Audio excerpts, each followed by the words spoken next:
വർഷങ്ങൾക്ക് മുമ്പ് ഇന്തോനേഷ്യയിൽ ജക്കാർത്ത, ഇന്തോനേഷ്യയുടെ തലസ്ഥാനമാകുന്ന ജക്കാർത്തയിൽ ഒരു പാസ്റ്റേഴ്സ് കോൺഫറൻസിന് ക്രൂസിന് വേണ്ടി കടന്നുപോയപ്പോൾ സ്തോത്രം അവരോട് ഞാൻ ചോദിച്ചു, ജക്കാർത്ത അല്ലെങ്കിൽ ഇന്തോനേഷ്യ ലോകത്തിലെ ഏറ്റവും വലിയ മുസ്ലിം രാജ്യമാണ്.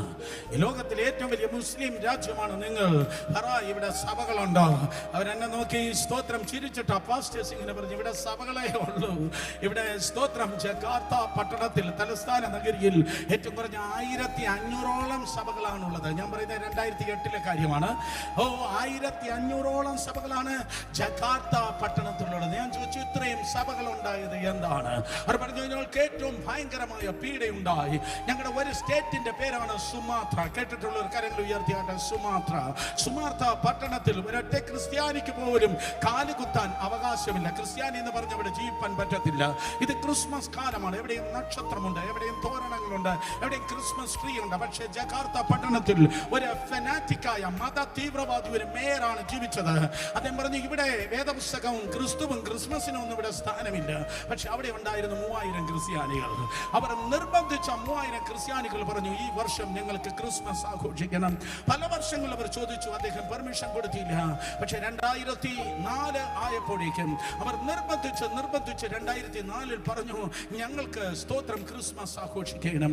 അവസാന മനുഷ്യൻ പറഞ്ഞു, ഓക്കെ സമ്മതിച്ചിരിക്കുന്നു, പക്ഷേ എന്റെ പട്ടണത്തിനകത്ത് നിങ്ങൾക്ക് ആഘോഷിക്കാൻ കഴിയത്തില്ല. പട്ടണത്തിന് പുറത്ത് തീരപ്രദേശത്ത് വലിയൊരു മലയുണ്ടല്ലോ, വലിയൊരു കുന്ന്. ആ കുന്നിന്റെ മുകളിൽ ഒരൊറ്റ മനുഷ്യർ പോലും കയറി പോകാത്തതായ കുന്നിന്റെ മുകളിൽ നിങ്ങൾക്ക് പോയി ആഘോഷിക്കാം. അവർ പറഞ്ഞു, വലിയ ഉപകാരം. 3000 പേർ അവിടെ വസ്ത്രങ്ങളും അവിടെ തോരണങ്ങളും അവിടെ കേക്കും അവിടെ ആഹാരങ്ങളും എടുത്ത് ആ മലയുടെ മുകളിലേക്ക് കടന്നുപോയി. അവിടെ അവർ കരോള് പാടി, അവിടെ അവർ ദൈവവചനം വായിച്ചു, അവിടെ അവർ നൃത്തം ചെയ്തു, അവിടെ ദൈവത്തെ അവർ ആരാധിച്ചു. 24-ാം തീയതി സർവീസ് തുടങ്ങി. 25-ാം തീയതി ആരാധന തുടങ്ങി. 25-ാം തീയതി രാവിലെ ആരാധന മധ്യത്തിൽ തിരികെ വരാനായി അവർ സ്തോത്രം താഴേക്ക് ഇറങ്ങാനായി തുടങ്ങുമ്പോൾ ആ 3000 പേർ താഴ്വരയിൽ വലിയൊരു ശബ്ദം കേട്ടു.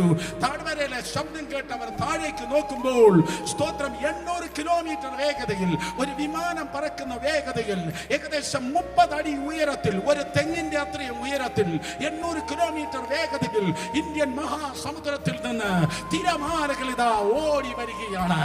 ലോകമതിന് സുനാമി എന്ന് പേർ വിളിച്ചു. 2 ലക്ഷം ദൈവമില്ലാത്തവർ കൊല്ലപ്പെട്ടു. യേശുവിൽ വിശ്വസിക്കുന്ന 3000 പേർ രക്ഷപ്പെട്ടു.